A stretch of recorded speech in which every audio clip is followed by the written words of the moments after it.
L'humanité est plongée dans une guerre asymétrique contre les institutions d'autorité. Plus celles-ci sont puissantes, plus nous sommes affaiblis. Plus elles gagnent en prestige, plus nous sommes appauvris. Plus leurs spectacles sont captivants, plus nos réalités sont misérables. Plus leurs structures sont stables, plus nos vies sont précaires.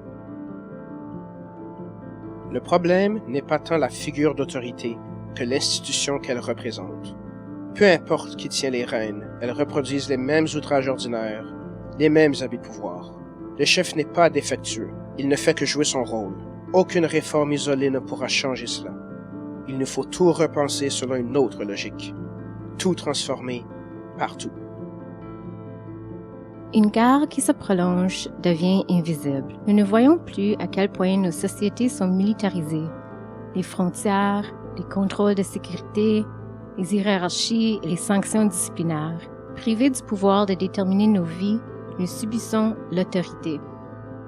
Quelle est la différence entre pouvoir et autorité? L'ouvrier qui effectue le travail a un certain pouvoir. Le patron qui lui dit quoi faire détient l'autorité. Le locataire qui entretient son logis a un certain pouvoir. Le propriétaire détient l'autorité. Les armées ont du pouvoir. Les généraux détiennent l'autorité. Une rivière a du pouvoir. Le permis de construire un barrage confère de l'autorité. Le pouvoir n'a en soi rien d'oppressif. Plusieurs formes de pouvoir sont libératrices. Le pouvoir de prendre soin de celles et ceux qu'on aime, de se défendre ou de résoudre des conflits, de faire de l'acupuncture, de piloter un voilier, de faire du trapèze. Il est possible de développer ces aptitudes tout en favorisant la liberté des autres. Quiconque s'efforce de réaliser son plein potentiel rend service aux autres. L'autorité sur autrui, par contre, est une usurpation de pouvoir. Or, ce qu'on prend à autrui, d'autres ne nous reprendront tôt ou tard. L'autorité provient toujours d'en haut. Le soldat obéit au général, qui relève du chef d'État, qui tient son autorité de la Constitution. Le prêtre obéit à l'évêque, l'évêque au pape, le pape aux évangiles, qui tiennent leur autorité de Dieu. L'agent de police obéit à ses supérieurs, tout comme le juge tient son autorité des lois et les entreprises du capital. Le patriarcat, la suprématie blanche, la propriété, aucun tyran ne trône au sommet de ces pyramides. Ce sont des construits sociaux, des spectres tenant l'humanité sous hypnose. Tant que nous chercherons le pouvoir dans l'autorité, il échappera à nos aspirations. En hiérarchie, l'autorité découle de l'obéissance.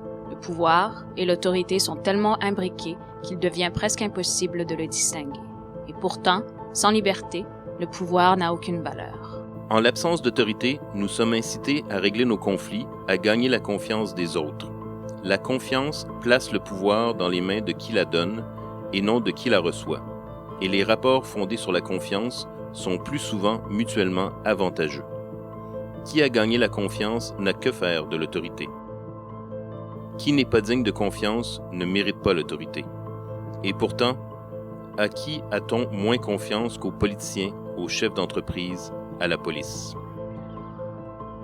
L'autorité s'impose par divers mécanismes. Certains, comme le système judiciaire, s'appuient sur une structure centralisée. D'autres, comme le genre, ont un caractère plus informel. Certains de ces mécanismes ont été complètement discrédités. Qui croit encore au droit divin des rois? D'autres, comme la propriété, sont si profondément enracinés que nous les croyons indispensables. Pourtant, tout n'existe que par notre bon vouloir. Ils sont réels, mais leur emprise n'est pas inéluctable.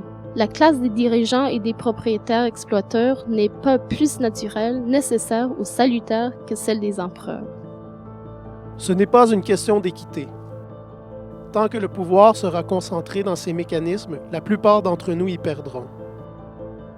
Les révolutions du 20e siècle ne nous ont garanti que le droit d'être dirigés par des gens de notre propre couleur, classe ou religion.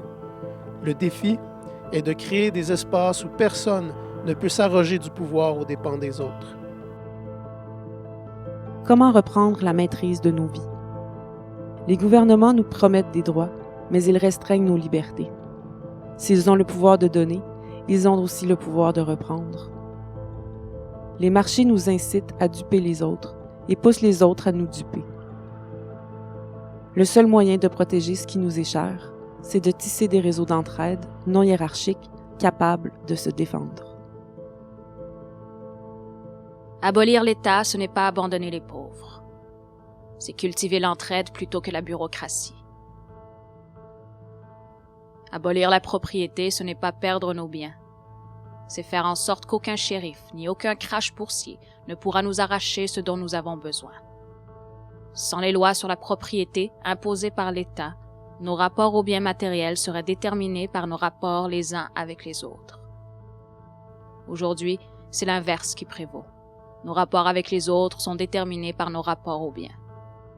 Nous voulons abolir la domination une fois pour toutes, et non la gérer plus judicieusement, ni remplacer qui l'inflige, par qui la subit, ni stabiliser le système en le réformant. Au lieu d'en appeler à des lois et des législateurs plus légitimes, trouvons nos forces et apprenons à les déployer ensemble. Même celle ou celui qui se contente de faire pression sur les autorités doit admettre que la meilleure façon d'y parvenir reste de développer son autonomie. Mais ne serait-il pas mieux de définir nous-mêmes nos objectifs, selon nos conditions? Nous faisons le pari qu'en défendant notre autonomie, nous retrouverons ceux et celles qui font de même, et que nos luttes ouvriront de nouvelles possibilités. Que nous gagnions ou que nous perdions, c'est sur cette voie que se trouvent les expériences et les relations les plus riches qui soient. Dans un monde dirigé par des petits despotes, cette démarche fait naître des héros. À l'ère des routines, elle inspire l'aventure. Face aux humiliations de la vie moderne, elle nous rend la dignité. Tout transformé, partout.